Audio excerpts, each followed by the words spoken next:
오늘 설교의 제목은 여러분이 보시다시피 보수와 개혁입니다.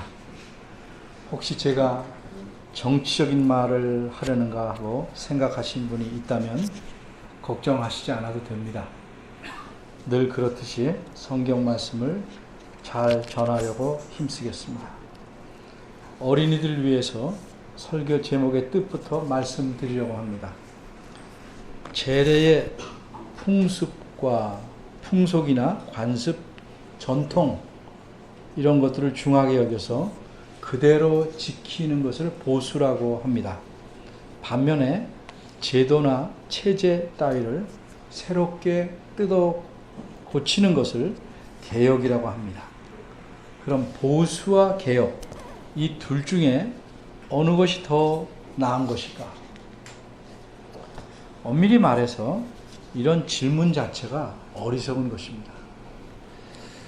보수와 개혁은 둘 다 좋을 수도 있고 둘 다 나쁠 수도 있습니다.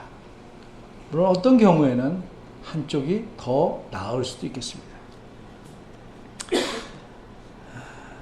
그런데 참으로 옳고 마땅한 것은 지켜야 할 가치가 있는 것은 보수해야 하고 고쳐야 할 필요가 있는 부분은 개혁해야 하는 것입니다.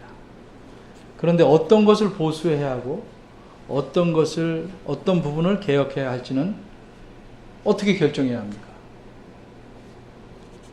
그리고 그것을 결정하기 위한 올바른 기준은 무엇이어야 하겠습니까?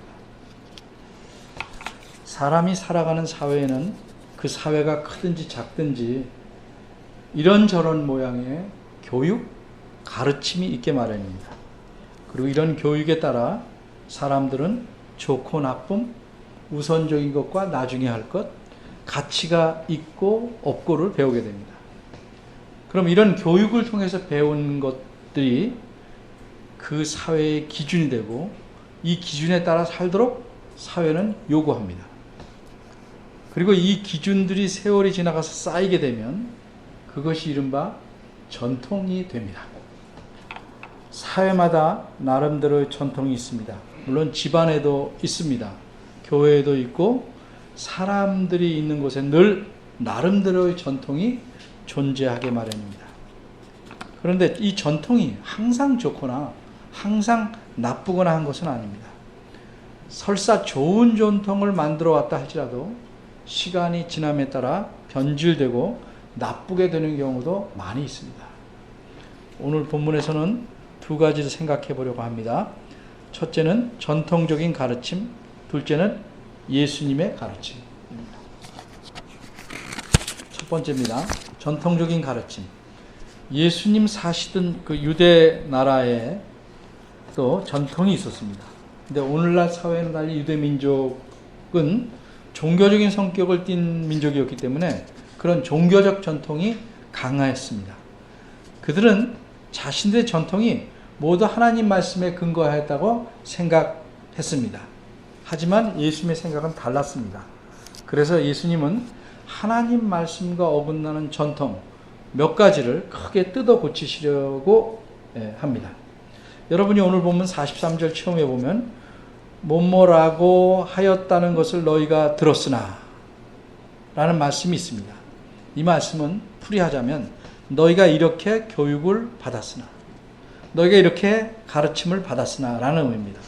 좀 더 풀자면 너희들은 이러한 전통적인 생각과 사고와 가치 속에서 살고 있으나 라는 의미입니다. 이 43절에 이 나오는 말씀은 예수님께서 말씀하신 6가지 고칠 것들 항목 중에서 마지막 것입니다. 첫 번째 것은 21절에 나옵니다. 옛사람에게 말한 바 살인치 말라. 누구든지 살인하면 심판을 받게 되리라 하는 것을 너희가 들었으나. 이처럼 예수님은 살인에 대해 말씀합니다.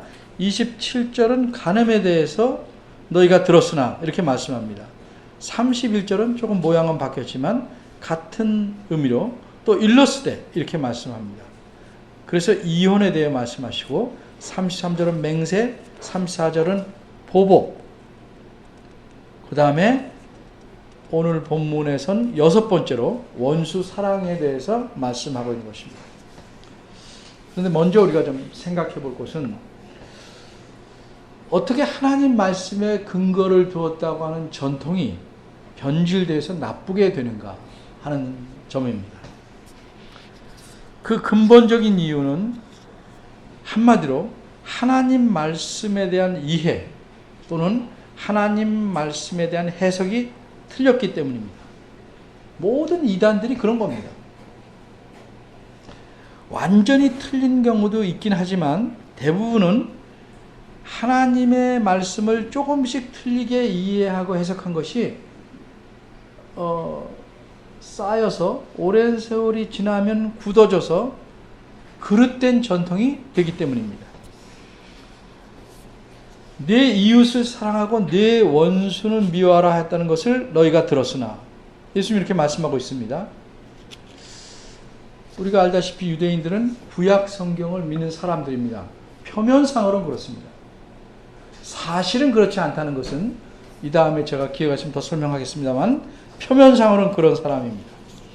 구약 성경을 보고 하나님 말씀이 이런 의미라고 해석해서 랍비들, 즉 유대인들의 선생들이 그렇게 가르쳐 왔습니다. 그런데 내 이웃을 사랑하고 내 원수는 미워하라는 말씀이 과연 구약 성경에 있는가? 그냥 랍비들이 가르치니까 맞겠거니 하는 겁니다. 여러분들이 존경하는 목사님이 말씀하니까 맞거니 하는 것과 거의 같습니다. 내 이웃은 사랑하고 내 원수는 미워하라. 그런 말씀이 구약 성경에 있는가? 한마디로 없습니다. 그런데 이런 가르침이 어디서 생겼는가 추적을 해보겠습니다. 레위기 19장 18절에 보면 내 이웃을 사랑하라 하는 가르침이 들어있습니다. 정확히 말하면 레위기 19장 18절은 이렇게 되어 있습니다. 원수를 갚지 말고 동포를 원망하지 말며 이웃 사랑하기를 내 몸과 같이 하라. 나는 여호와니라. 이 말씀에서 랍비들은 이웃을 사랑하라는 말은 따왔습니다. 그런데 시간이 지나는 동안 이 말씀에서 다른 중요한 것을 빼놓았습니다. 그리고 그 대신 다른 것을 끼워 넣습니다. 뭘 빼놓았냐면 내 몸과 같이라는 말은 빼고 그 대신에 내 원수를 미워하라는 걸 끼워 넣습니다. 그럼 왜 이렇게 끼워 넣었을까? 사람이 살아가는 사회는 어떤 사회든지 여러분이 각자가 볼 때 자신을 힘들게 하는 사람이 있게 마련입니다. 바꿔 말해서 원수가 있게 마련입니다. 그럼 그 원수를 어떻게 하면 좋겠습니까? 여러분이나 저나 마찬가지입니다. 미워하고 싶습니다.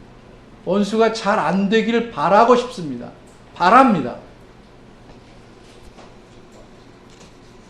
그렇게 시간이 지나면 그 원수는 미워해야 마땅하고 미워하는 자에게 벌이 내리는 것이 공의롭다고 생각하게 됩니다.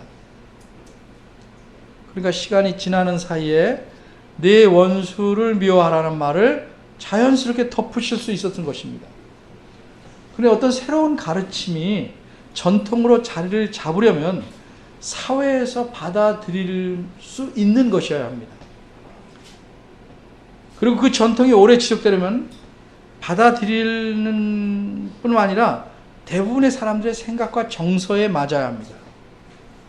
사람들은 일반적으로 자신과 가까운 사람, 즉 이웃이라고 할 만한 사람들은 잘 대해주고 자기를 미워하고 싫어하는 사람에게는 적어도 거기에 상응하는 걸맞은 태도를 취하고 싶어 합니다.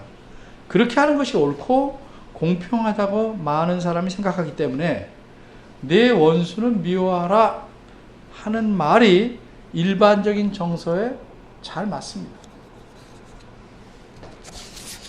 예를 들면 우리가 서양의 영화나 중국 영화나 또 우리 영화를 봐도 어떤 영화를 보든지 가족이나 가문, 연인이나 자식을 해코지 한 사람들을 어떻게 합니까?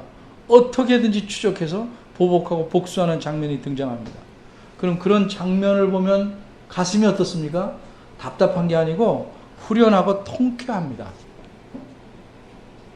이것이 일반적인 정서입니다. 그러니까 이웃은 사랑하되 원수는 미워하라는 말처럼 우리 인간들의 정서에 딱 들어맞는 것이 없습니다. 근데 원수를 미워하라는 것이 성경 말씀의 가르침이다, 이렇게 제시하면 그것이야말로 사람의 마음에 원수를 미워할 당당한 근거를 주고 사람을 시원케 해줄 만한 것이 없습니다. 어쨌든 예수님 당시 유대인들은 랍비들의 가르침에 따라 이웃은 사랑하지만 원수는 미워하는 것이 하나님의 뜻이다, 이렇게 믿고 살았습니다. 이 가르침이 유대인의 전통적인 가르침이었습니다. 그러니까 유대인들이 원수를 미워하는 일을 얼마나 당당하게 했겠습니까? 하나님의 뜻인데. 두 번째입니다. 예수님의 가르침. 이렇게 유대인들 모두가 이웃은 사랑하되 원수는 미워하라는 것이 하나님의 뜻이라고 다 믿고 사는 상황에서 이 전통적인 유구한 전통을 가진 가르침에 거스르는 말씀을 예수님께서 하십니다. 바꿔 말하면 그들의 전통에 정면으로 도전한 것입니다. 그 전통의 잘못된 점을 지적하고 계십니다. 그런데 이런 도전을 유대인들의 생각에 따라 보자면 이것은 단순히 전통에 대한 도전이 아니고 하나님 뜻에 대한 도전입니다. 그들 자신의 전통이 하나님 뜻에 맞다고 믿고 있는데 그걸 틀리다고 하는 건 뭐예요? 하나님의 뜻을 공격하는 것입니다. 그런데 더 놀라운 사실은 예수님께서 이 전통적인 가르침을 개혁하시려는 방식입니다. 예수님께서는 좀 우리 생각에 좀 조심스럽게 내 생각에는 이것을 좀 다시 살펴볼 필요가 있지 않을까? 라는 식으로 부드럽게 말씀한 게 아닙니다. 예수님은 너무도 당돌하게, 너무도 당당하게 이렇게 말씀합니다. 나는 너에게 이르노니. 여기서 원문은 나는이 굉장히 강조됩니다. 나는, 내가 너에게 이르노니. 굉장히 충격적입니다. 왜 그렇습니까? 충격적이라는 건 못 느끼시나 본데, 하나님의 뜻이라고 믿는 전통적인 가르침이 틀렸다고 말씀하면서 다른 것을 얘기하는데 그 다른 것이 뭐예요? 내가 하는 말이라는 거죠. 내가 너에게 말하는 것이다. 그러니까 전통적인 가르침과 내 말을 같은 위치에 놓고 있는 거죠. 근데 전통적인 것이 뭐예요? 하나님의 뜻에 맞는 거예요. 하나님의 권위를 가지고 얘기하는 거를 예수님 자신의 말씀으로 대체하려고 그러니까 예수님의 권위가 하나님의 권위와 대등하다는 말이 되는 겁니다. 들을 때는.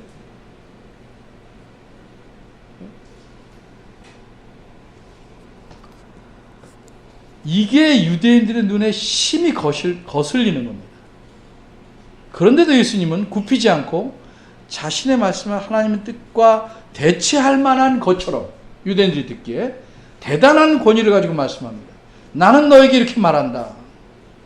그러니 유대인들은 하나님을 모독하다, 이렇게 생각할 만한 것입니다. 어쨌든 예수님께서는 무엇이라고 말씀하셨습니까? 44절입니다.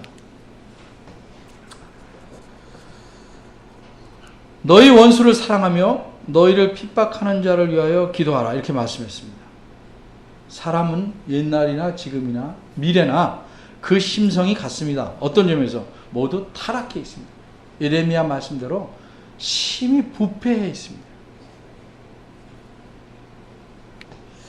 내 원수를 내가 가서 한 대 줘박지 않는 것도 정말 참는 건데 그 원수를 위해서 기도하라, 이런 말씀을 들으면 어이가 없고 답답할 듯합니다. 이 본문을 설교 본문으로 택한 저도 가슴이 좀 답답합니다. 그런데 우린 여기서 사람들이 보통 이웃과 원수를 어떻게 구분짓는가에 대해 생각할 필요가 있습니다. 사람들은 너나 할 것 없이 자기 자신에게 하는 말이나 행동, 자기 자신과의 관계가 좋으냐 나쁘냐에 따라서 좋은 사람은 이웃이고요, 나쁜 사람은 이제 원수 편에 섭니다. 그렇게 가릅니다.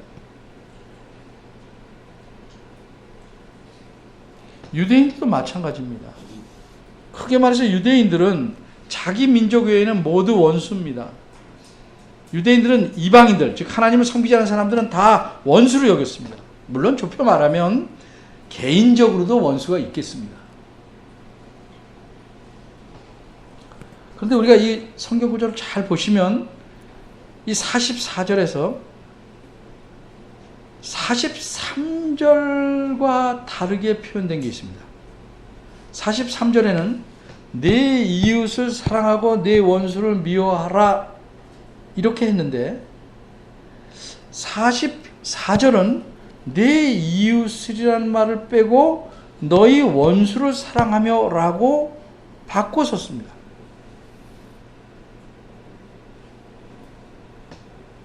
그러니까 44절은 43절의 후반절을 설명한 게 아니고 43절을 고쳐 쓴 겁니다. 내 이웃을 사랑하고 대신에 너희 원수를 사랑하며 이렇게 고쳐 썼다 이 말이죠. 이 고쳐 쓴 데에서 우리는 뭘 봐야 되겠는가? 이웃과 원수의 구분이 예수님에게는 좀 다르다는 거죠. 다시 말해서 나 중심의 기준에 따라서 볼 수 없다는 거죠. 성경 말씀, 즉 하나님께서 의도하신 이웃이라는 것은 사랑해야 될 대상인데 여기는 원수까지도 들어갈 수 있다는 겁니다. 다시 말하면 적어도 사랑해야 될 대상에는 이웃과 원수라는 구분이 필요 없다는 겁니다. 굳이 두 표현을 다 쓴다면, 이웃이라는 말을 굳이 쓴다면 그 이웃이란 말 안에는 원수도 포함해야 된다는 겁니다. 그러니까 예수님은 자연스럽게 이웃과 원수를 바꿔 쓸 수 있는 겁니다. 그럼 예수님의 이런 생각은 어디서 또 잘 드러나는가? 여러분이 잘 아는 선한 사마리아인의 비유에서 잘 드러납니다. 여러분 기억하시죠? 예수님이 어떻게 해서 선한 사마리아인의 비유를 말씀하셨습니까?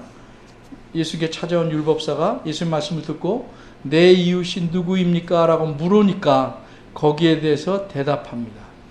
다 생략하고 레위인 제사장 다 동족들인 유대인들 그냥 지나갔습니다. 근데 사마리아인이 유대인을 구해줍니다.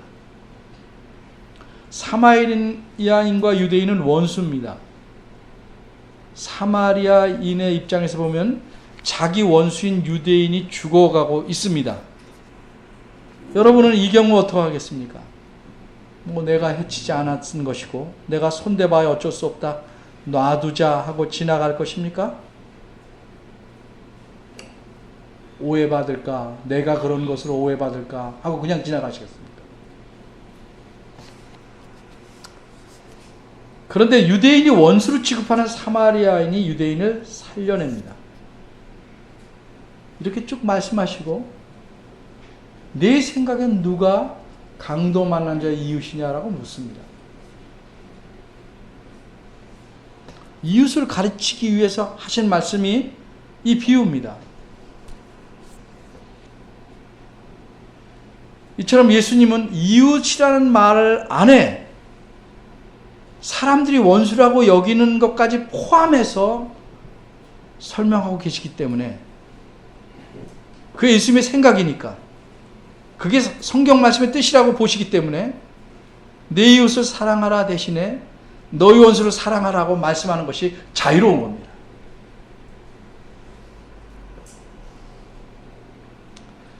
근데 여기 말씀을 보면 더 설명합니다. 민족적인 원수만 이야기하는 것이 아니고 개개인의 원수도 말합니다. 너희를 핍박하는 자, 이렇게 말합니다. 누굴까? 너희를 핍박하는 자. 43절 앞부분에 보면 우리가 산상설교 로이 존스님의 목사님의 책을 읽었지만 여러 번가 나옵니다. 너희에게 악하게 대하는 자, 오른뺨을 때리는 자, 모독하는 자, 너희를 괜히 송사하는 자, 너희 겉옷을 달라 하는 자, 억지로 오리를 가자고 하는 자, 너희를 못살게 구는 자, 이런 사람을 다 묶어서 너희를 핍박하는 자라고 말씀한 겁니다. 근데 그런 자들을 위해서 기도하라 라고 말씀합니다. 이 말씀은 누가복음에도 나오는데 사랑한다는 것이 무엇이냐, 구체적으로 거기서 구체적인 예를 몇 가지 들고 있습니다. 예수님 말씀이 이렇게 말합니다. 너희를 미워하는 자에게 선을 행하라. 안 미워하는 것만도 나로는 최대한인데 선을 행하라. 너희를 저주하는 자에게 복을 빌라. 그것이 사랑이라는 겁니다. 너희를 핍박하는 자를 위해서 기도하라. 뭐라고 기도해야 되겠습니까? 빨리 망해서 나를 핍박하지 않게 해주십시오 라고 기도하는 건 아니겠죠? 뭐라고 기도하겠습니까? 그 사람이 잘 되라. 진정한 의미에서 잘 되라. 기도하는 것입니다. 이것이 사랑이라는 겁니다. 우리가 여기서 하나 좀 생각해 볼 것은, 예수님께서 만일 여기서 너희 원수를 좋아하라 이렇게 명령하셨다면 이건 정말 힘든 것이고 불가능한 것입니다. 그래서 그렇게 명령 안 하십니다. 좋아하라, 원수를 좋아하라 이렇게 말씀하는 것이 없습니다.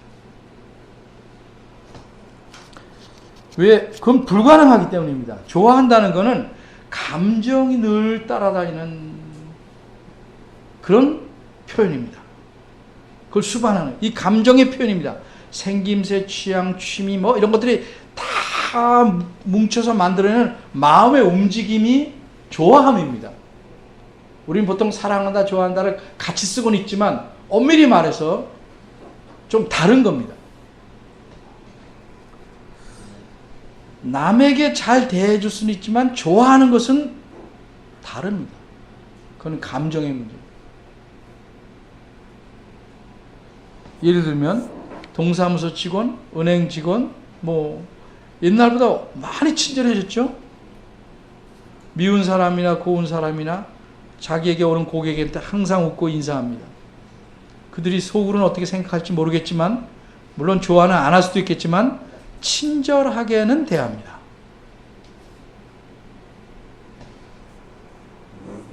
성경이 말하는 사랑이라는 건 좋아하는 것과 다릅니다.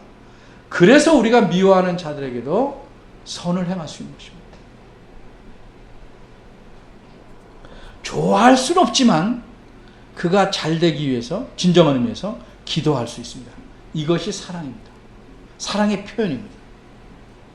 내가 싫어하는 사람을 억지로 모든 걸 다 해주고 그게 사랑이라고 생각하시면 못합니다. 그 다음 45절입니다. 이거 몇 절을 더 설명해야 되는데 벌써 주무시면 안 되는데, 정신 차리시고 선선하잖아요 날이. 왜 우리가 원수를 사랑하며, 예수님의 제자들로서 원수를 사랑하며 핍박하는 자들을 위해서 기도해야 할까? 첫째 이유는 45절에 있습니다. 45절을 간단히 말하면 이런 얘기입니다. 우리말에는 조금 풀어 썼는데 정확히 말하면 너희는 아버지의 아들이기 때문이라는 거예요. 아버지의 아들이라는 말은 어떤 의미에서 말하면 아버지를 닮아야 된다는 것입니다. 근데 하나님 닮는 게 뭐예요? 하나님은 보이지 않으시기 때문에 그가 가진 성품을 닮아야 되는 겁니다. 어떤 성품을 가졌습니까? 45절에서 설명해 줍니다. 하나님은 그 해를 그랬는데, 이 그 해라는 말은 하나밖에 없는 그 정관사 이른바 그 해를 가리키는 것이 아니고, 이 말을 직역하면 그분의 해, 즉 그의 해, 하나님의 해라는 말입니다. 하나님의 태양이란 말입니다. 해는 그냥 떠 있는 것이 아니고 하나님의 것입니다. 하나님이 만드시고 하나님이 다스리고 하나님이 움직이게 하시는 하나님의 것이라는 의미입니다. 근데 하나님께서 이 자신의 태양을 악인과 선인에게 골고루 비친다고 말씀합니다. 여기서 농사를 예로 든 것인데, 어떤 농부가 하나님에 대해서 나는 당신을 모릅니다, 그렇게 말하고 심하게 말하고 대적한다고 그래서 하나님께서 너한테는 내가 해를 안 비추고 말 잘 듣는 너에게만 비춘다, 이렇게 절대 안 하십니다. 비도 그렇게 안 합니다. 너한테는 안 주고 너한테 주겠다, 이렇게 안 하신단 말씀입니다. 같은 지역에 사는 사람이라면 그가 하나님을 대적하든 하나님께 순종하든 누구에게나 태양과 비를 골고루 주십니다. 사람이 하나님에 대한 태도를 어떻게 취하든지 관계없이 하나님은 똑같이 대하십니다. 이것이 하나님의 사랑이라는 겁니다.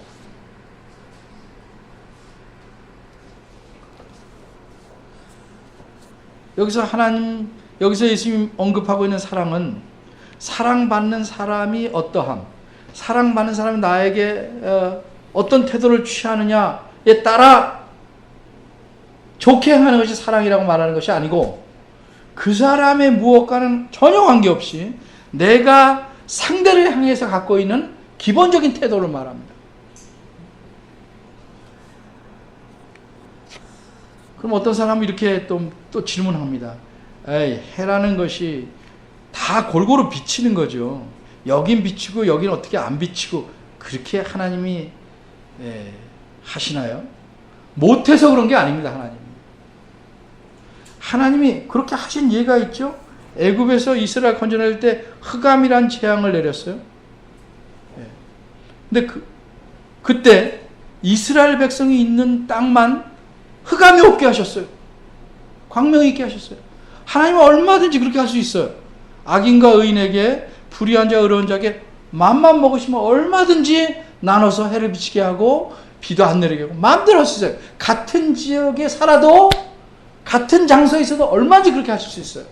그런데 45절에 보면 그렇게 안 하신다는 겁니다. 몰라서 아니고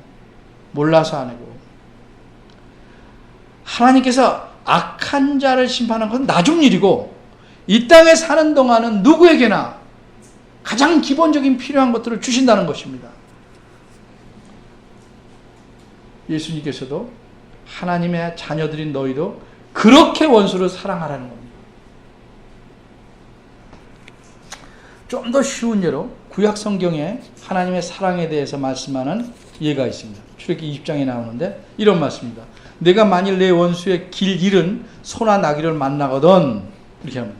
여러분 어떻게 하겠습니까? 네, 이렇게 말씀합니다. 찾아서 반드시 그 사람에게 알려줘라. 만일 내 미워하는 자의 나귀가 짐을 싣고 미워하는 자가 끌고 가다가 엎어졌습니다. 그러면 그걸 보거든 삼가 내버려 두지 말고 그를 도와서 짐을 부려라. 이게 사랑입니다. 누구에게나 나에 대한 상대방이 어떻게 대하느냐의 태도에 관계없이 누구에게나 보여주는 친절, 하나님과이 보여주는 것 같은 친절, 자비, 그리고 누구에게나 바라야 할 그 복된 것, 잘 되는 것, 그것을 위해서 기도하고 베풀어줘라. 이게 여기서 말하는 사랑입니다.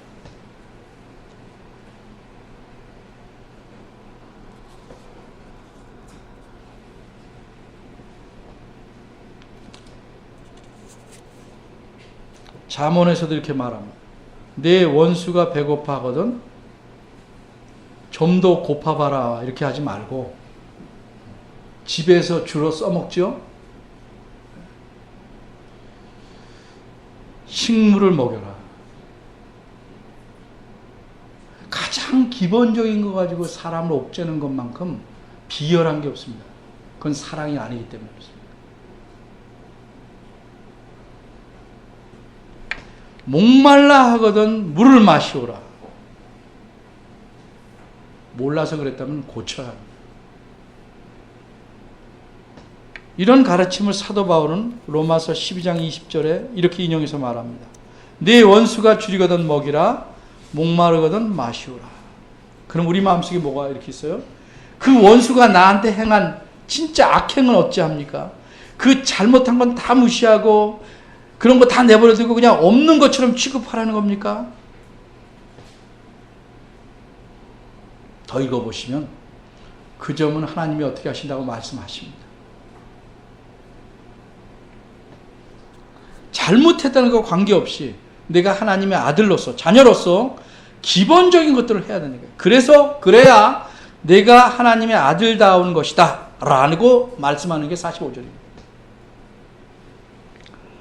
46절, 47절은 큰 틀은 같지만 조금 다르게 이유를 더 말씀합니다. 우리가 원수, 핍박하는 자까지도 사랑해야 되고 그들까지 사랑한다는 측면에서 이웃에 포함시켜야 되는 이유는 무엇인가? 45절에서는 하나님의 아들이기 때문에 아버지 아들을 닮아야 된다 하는데 46절 47절은 이렇게 말합니다. 하나님의 아들이라면 다른 하나님의 아들이 아닌 자들과 뭔가 달라도 달라야 된다는 거죠. 뭔가 달라요. 앞에서는 닮아야 된다고 뒤에는 하나님의 아들이지 않은 자와 뭔가 달라도 달라야 된다. 이게 이유입니다. 46절은 우리말은 빠져있지만 왜냐하면으로 시작됩니다. 그래서 이렇게 말합니다. 너희를 사랑하는 자들만, 너희에게 잘해주고 너희를 예쁘게 해주는 사람들에게만 잘 대해준다면 무슨 상이 있겠느냐. 너희가 욕하고 부도덕하다, 나쁘다, 탐욕스럽다 말하는 세리들도 그렇게 한다 이거예요. 누구나 그렇게 해요. 근데 너희는 하나님의 자녀니까 달라야 한다는 거죠. 달라야 한다. 자기 형제, 자기 가족, 자기하고 아주 친밀한 관계에 있는 사람들만 인사하고 웃고 그렇게 하는 것은 하나님 백성이 아닌 이방인들도 그렇게 다 한답니다. 그것이 자연스러운 것이라고. 그럼 그런 사람들과 너희가 나은 거냐 뭐냐 이거죠. 아무 차이가 없다는 거죠. 책 이름 잊어먹었는데 어떤 책에서 알프레드 플러머라는 사람이 이렇게 말했습니다. 적어놨는데 책 이름을 잊어먹었어요.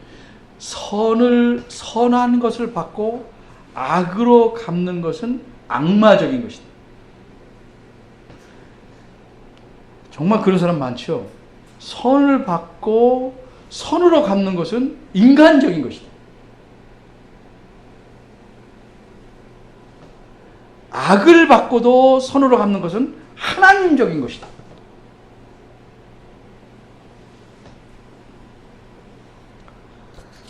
이 말씀에서 우리에게 요구하는 게 뭡니까? 하나님의 아들이니까 아닌 사람들과 달라야 한다는 거예요. 그렇게 하려면 좀 우리 생각을, 자신에 대한 생각을 좀 정리해야 될 필요가 있습니다. 하나님께서 우리를 어떻게 하셨는지를 먼저 생각해 봐야 돼요. 여러분, 우리가 잘 아는 대로 많은 빚을 청감받은 사람이 자기한테 조금 빚을 진 사람을 용서하지 않은 비유. 우리 잘 압니다. 하나님과 내 관계가 어떤지를 잘 생각해야, 그걸 늘 생각해야 여기서 말씀하는 사랑을 우리가 삶에서 표현할 수 있는 것입니다. 여러분이나 저나 하나님의 사랑을, 이렇게 돈독한 사랑을 받을 만한 가치와 자격이 있었습니까? 그래서 하나님이 우리를 사랑하셨습니까? 성경 뭐라고 말합니까? 우리가 원수였을 때, 하나님의 원수였을 때, 우리가 죄인이 있을 때, 그리고 하나님과 전혀 상관이 없을 때 그리스도께서 우리를 위해서 죽으셨다. 하나님께서 우리를 사랑하는 표시로 자기 아들을 내어주셨어요.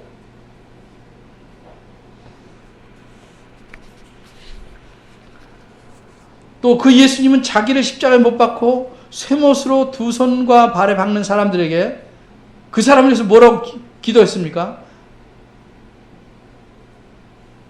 그렇게 하는 걸 기뻐한 건 아니죠. 기도하셨죠. 저희를 사해 주옵소서. 자기네들이 하는 것을 알지 못합니다. 이렇게 기도했습니다.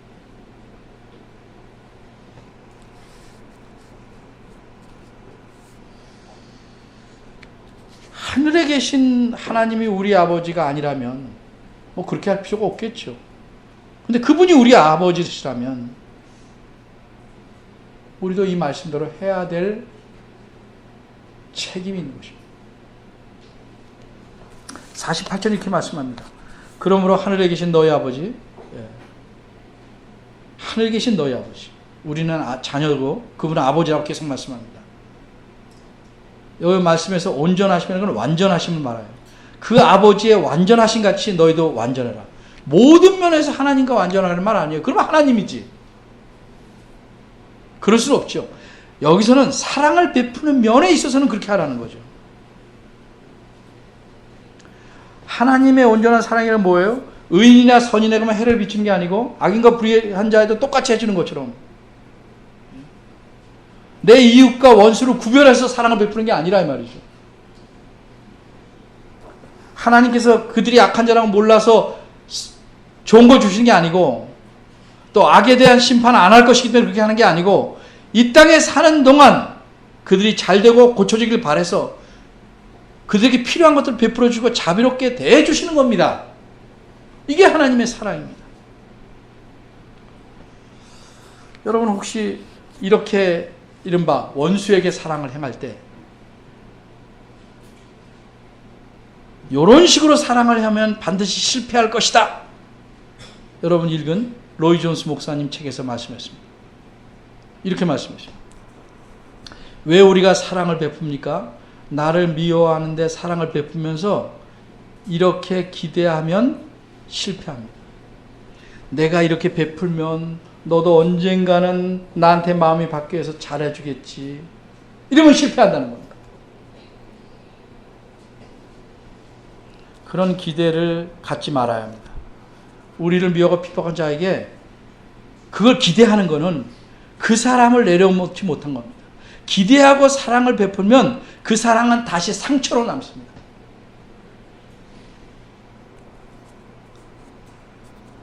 사랑은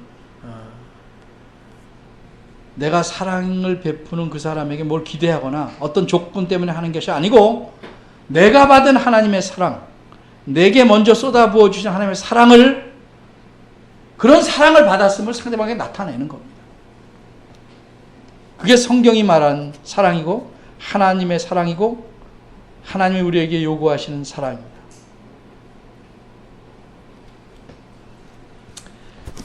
내게 잘해주는 걸 보고 상대방이 돌아서냐 아니냐 우리 힘으로 되는 게 아니고 그건 하나님께서 하시지. 우리가 베푸는 사랑의 힘으로 절대 그렇게 되지 않습니다. 혹 됐다면 사랑의 힘이 아니고 하나님의 힘. 온전한 사랑이란 하나님이 베푸신 것과 같습니다. 근데 우리 마음에 이런 경우가 있죠. 저도 경험하는 거니까. 다른 사람은 다 사랑해도 이 사람만은 도저히 사랑할 수 없다. 저도 그런 사람들이 여럿 있어요. 점점 줄어들고는 있지만 아직까지 다 없어지진 않았어요.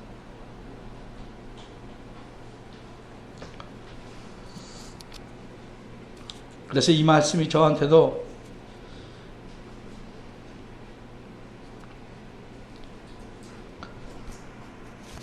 참 무겁습니다.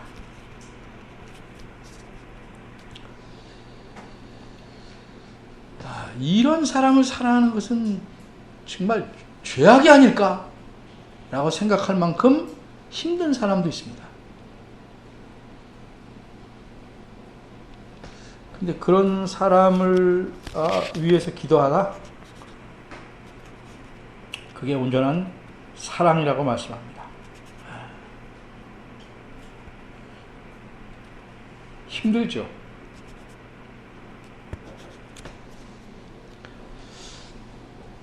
내가 생각하는 그 원수, 그 사람의 잘됨을 도저히 기뻐할 수 없고 내가 받은 상처 때문에 너무도 힘든데 그 사람이 잘 되라고 기도해라 하나님께서. 그게 사랑이라는 겁니다.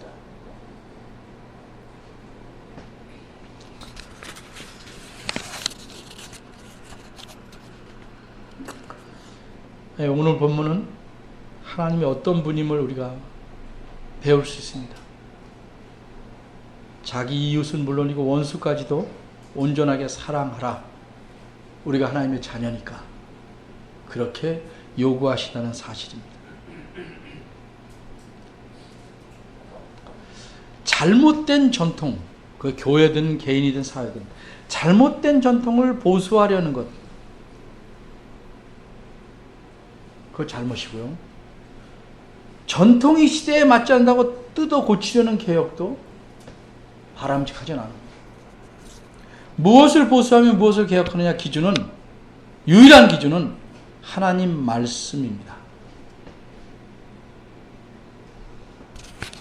그런데 여러분, 개혁이라는 것이 무엇입니까? 제도만 고치면 진정한 개혁이 될 겁니까? 이 세상의 나라, 세상의 사회에서 하는 개혁이란 늘 그런 한계를 가질 수밖에 없습니다. 왜? 이 사람과 저 사람과 사람은 바꿀 수 있지만 그 사람 자체는 바꿀 수 없기 때문에. 선거로 사람은 얼마든지 바꿀 수 있겠죠. 네? 사람 자체는 못 바꿉니다. 그러니까 어떤 제도를 고쳐도 좀 나아진 면도 있지만 기대하는 만큼 되지는 않습니다. 한 부분이 되면 다른 부분이 또다시 곪고 망가집니다.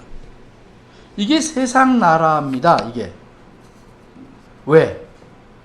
사람의 마음이 바뀌지 않기 때문입니다. 사람의 그 속이 바뀌는 것은 하나님의 은혜로만 가능합니다. 그래서 하나님 말씀이 꼭 필요한 겁니다. 그러면 진정한 개혁은 누구부터 해야 되는 거예요? 하나님의 은혜를 받은 사람부터 해야죠. 나부터 해야 됩니다. 나부터.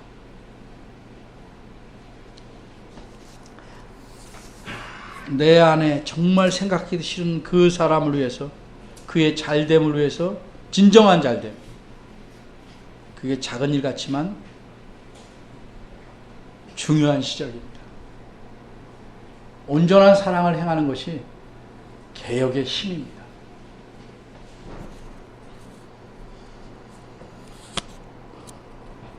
하나님의 아들이라면, 여러분들이 자녀라면 오늘 본문이 말씀한 대로 해야 됩니다. 나부터, 우리부터 그렇게 해나가야 교회도 교회다울 것입니다. 남을 비판하기 참 쉽습니다.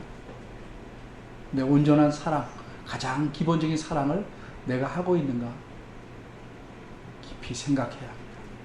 명절을 맞이해서 가족을 오래간만에 만나면 참 부딪힌 일도 많을 겁니다. 더 친한 사람도 있고 속색이는 사람도 있고 다양한 사람이 있을 것입니다.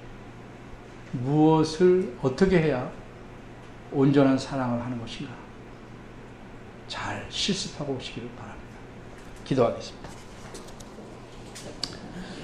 하나님, 저희들의 부족함과 악함을 잘 아십니다. 그래서 하나님께서는 아무 조건도 없이 하나님을 전혀 모르고 죄 속에 빠져있는 저희들을 구원해내시려고 사랑하시는 아들을 이 땅에 보내시고 십자가에 달려 죽게 하셨습니다. 이런 하나님의 사랑 때문에 저희가 하나님의 사랑을 입은 자 되었습니다. 그런데도 우리는 하나님께 더 사랑을 원하면서 이 사랑을 남에게 베풀기를 인색해 하고 힘들어하고 있습니다. 저희를 긍휼히 여겨주시고 우리의 이웃의 범주를 넓혀서 원수까지도 품을 줄 알고 사랑할 줄 알게 하여 주옵소서. 물론 우리의 감정은 개운치 않고 싫지만 하나님의 사랑을 받은 자로서 그 사랑을 드러내는 자 되도록 도와주옵소서. 먼저 자신의 못됨에 대해서 좀 느슨해지도록, 고쳐지도록 기도하게 하시고 저희 마음 문이 열려서 저희를 힘들게 하고 어렵게 하는 우리 마음속에 있는 원수를 위해서 기도할 수 있는 하나님의 자녀가 되도록 긍휼을 베풀어 주옵소서. 예수님 이름으로 기도하였습니다. 아멘.